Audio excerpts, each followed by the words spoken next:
Hi, let's talk about short-term versus long-term thinking.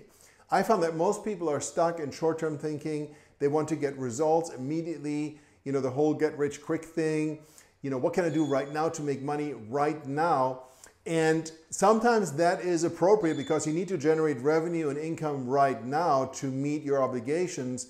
But most people don't think long-term, and so they lose track of that long-term thinking. And perfect example in real estate would be lead generation and cultivation of relationships. Let's say you do an open house and you get 15 people that are going to register, and then you start talking to them and they're working with another agent. They're not really interested right now. They're not looking to look right now. Well, short-term thinking would be, well, this person isn't doing anything. They're wasting my time. Let me work with this person that wants to buy something now.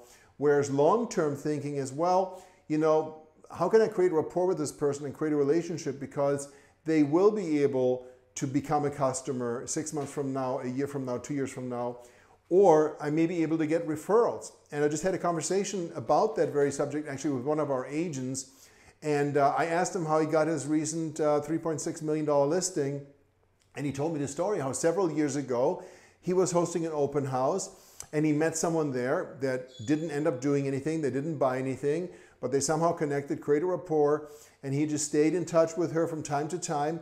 And so over the years, she would send him business, her kids, she would refer them, other people she would refer them, and it was time for her to sell. She would list her property with him.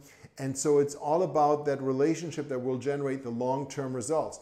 In the real estate business, as in any other business, you need to have that balance. You need to have long-term opportunities that you cultivate versus the short-term immediate.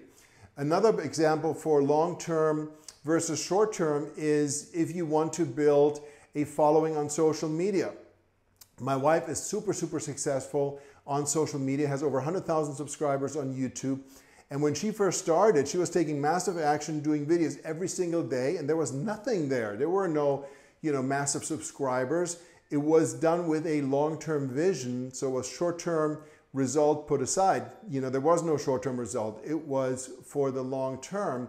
Likewise, a good friend of mine, Daniel, one of our agents, he started doing videos targeted at a certain market segment.